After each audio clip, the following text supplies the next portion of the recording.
खुद को बताते हैं शिव की असली सेना, भगवान शिव को मानते हैं अपना आराध्य। सनातन धर्म की रक्षा के लिए जिनका हुआ जन्म अब अचानक सोशल मीडिया पर क्यों होने लगे वायरल? कौन है नागा साधु? कुंभ मेले में लाखों की संख्या में दिखने वाले नागा बाबा आखिर आम दिनों में कहां हो जाते हैं गायब? न जिसका कोई प्रारंभ न कोई समाप्त, न जिसका कोई प्रारंभ न कोई अंत। हजारों की भीड़ के लिए सिर्फ एक नागा साधु होता है पर्याप्त। सनातन के लिए मरने मिटने को रहते हैं हमेशा तैयार। जी, सनातन धर्म में साधु और संत का विशेष महत्व होता है।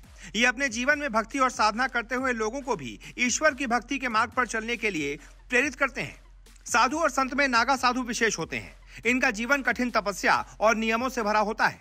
नागा साधु बनने की प्रक्रिया बहुत ही कठिन और चुनौतीपूर्ण मानी जाती है। ऐसे में आइए आपको बताते हैं नागा साधु बनने के नियम और उनके जीवन से जुड़ी कुछ बेहद खास बातें। नागा साधु बनने की क्या है प्रक्रिया? तो आपको बता दें, नागा साधु बनने की प्रक्रिया बहुत कठिन होती है और इसके लिए अखाड़ों की अनुमति जरूरी होती है। व्यक्ति को अखाड़ा समिति द्वारा इस बात का आकलन किया जाता है कि वो साधु बनने के योग्य है या नहीं। अगर व्यक्ति अखाड़ा समिति द्वारा योग्य पाया जाता है तो उसे अखाड़े में प्रवेश दिया जाता है। इसके बाद उसे अलग अलग परीक्षाओं से गुजरना पड़ता है। नागा साधु बनने के लिए ब्रह्मचर्य के नियम का पालन करना बहुत जरूरी है, जिसमें 6 महीने से लेकर 1 साल तक का समय लग सकता है। इस दौरान साधक को शिव, विष्णु, शक्ति, सूर्य और गणेश जैसे पंच देवों की दीक्षा 5 गुरुओं से प्राप्त करनी होती है। इसके बाद शख्स अपने सांसारिक जीवन का त्याग करता है और आध्यात्मिक जीवन में प्रवेश करता है। नागा साधु बनने के बाद साधक स्वयं का पिंडदान करता है, जो इस बात का प्रतीक है कि उसने अपने पुराने जीवन का पूरी तरह से त्याग कर दिया है। नागा साधु भिक्षा में मिले हुए भोजन का सेवन करते हैं और अगर उन्हें भोजन नहीं मिलता तो वो भूखे भी रहते हैं। नागा साधु बनने के नियम। नागा साधु साधारण वस्त्र नहीं पहनते क्योंकि वो इसे आडंबर और सांसारिकता का प्रतीक मानते हैं। वो अपने शरीर को भस्म से ढकते हैं।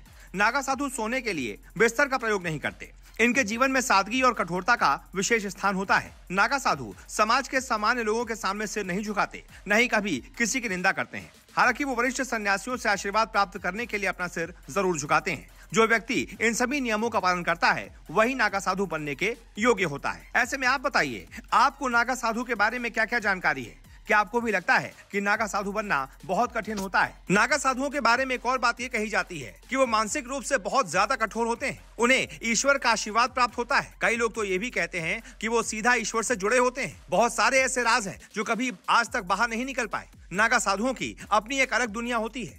आमतौर पर ये सड़कों पर नहीं दिखते, लेकिन कभी कुंभ का मेला होता है तो लाखों की संख्या में अचानक से आ जाते हैं।